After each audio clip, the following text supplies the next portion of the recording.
Alright, so for this project, I'm going to get out of this one here. This was for the pendulum. Notice that this page is asking you to confirm that what you leave information you've entered may not be saved. That's true. So what I did, I'm going to click on stay on page here for a moment. So what I did is I went here, share graph, and copied this link down for myself, and you can do that too. The only way you could log in, by the way, is if you get an account, and again, that's actually free from Desmos. They do not have any paid accounts. All right, I'm going to get out of it anyway because I have copied that one. I'm also going to get out of FET here, and I'm going to start over for this new one. So I'm going to go back to Desmos, start a new sheet. There we go. All right, it's all good.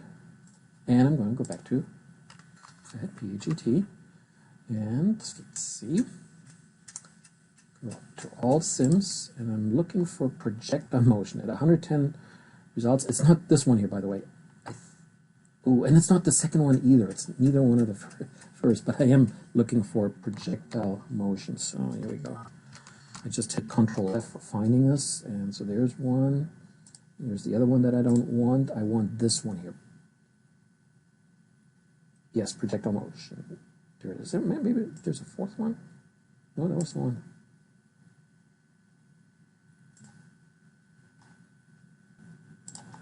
Alright, so here we go. Still, I don't understand the difference between any one of these here, so I'm just going to go with this one here. Alright, this one is how it's initially set up at 80 degrees. We can change that here by turning this. And I'm going to put it back to 80 degrees. Actually, it turns out that's what I want. And then here we're going to go from speeds of starting around 10 meters per second all the way up to 26. And the reason for that is, I'm just going to shoot something here.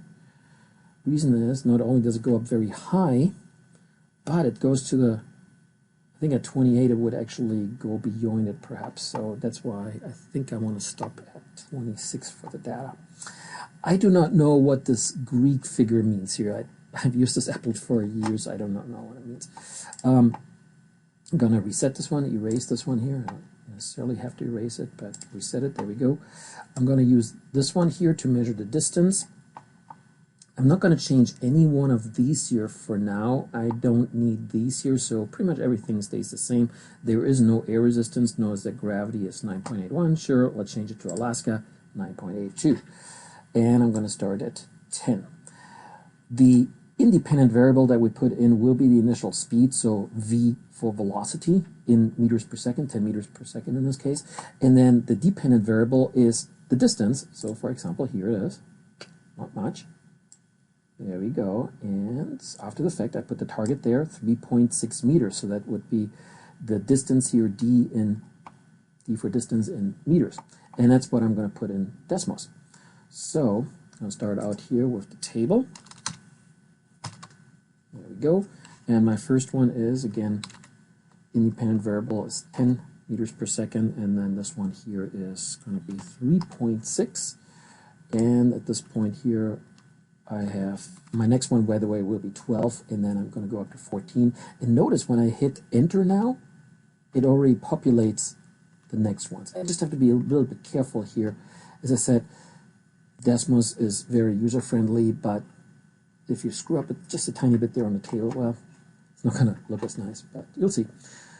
It should work. So projectile motion here, back here, so I'm going to go up to 12 meters per second and fire it. And we're going to get it to, apparently, yeah, let's call it 5.0. I'm going to take the next one along.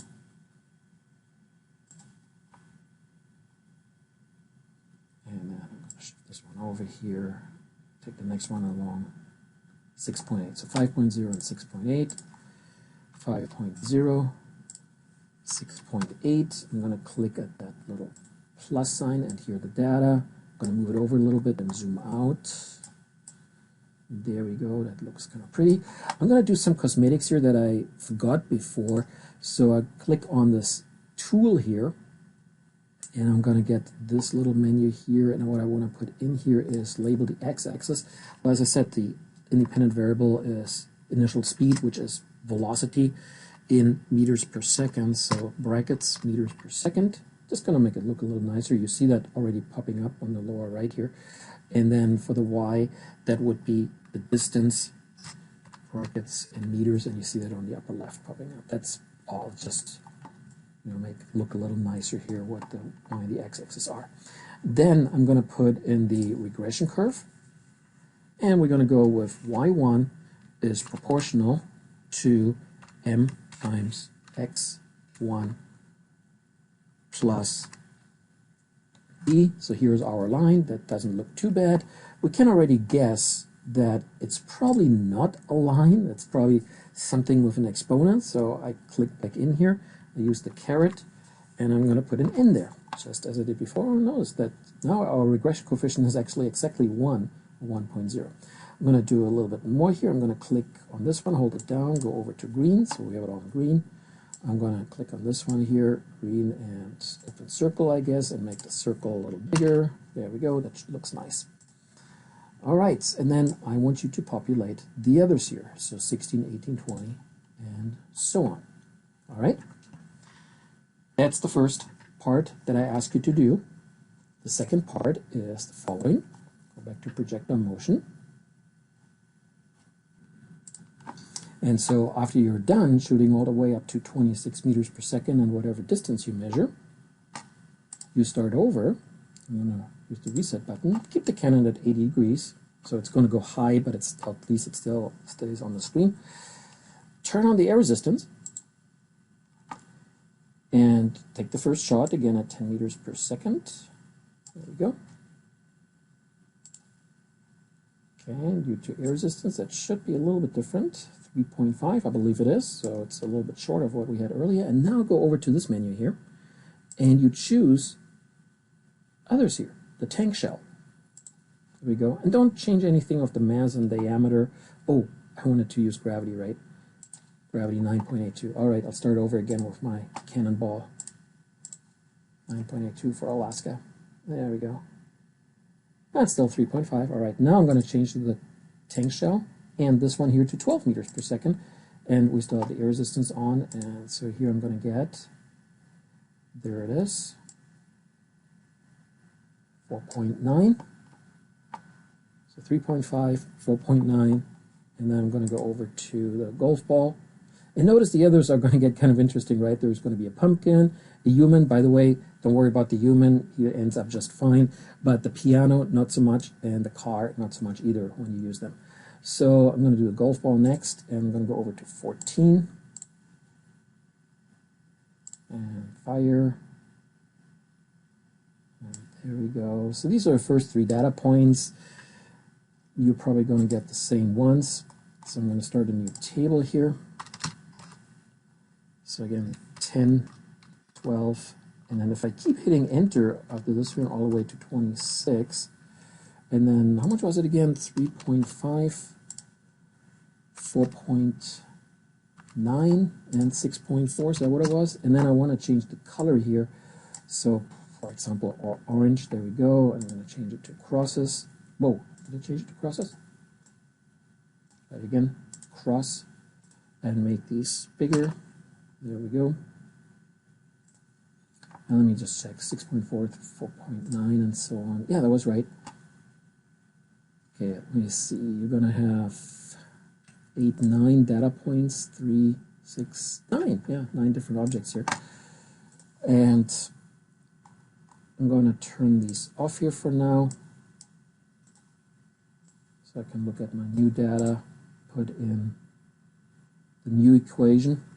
So I'm going to have y2 is proportional to m times x2 to the power something, to the power n, plus e. There we go. I'm going to change the color of this one here to orange as well.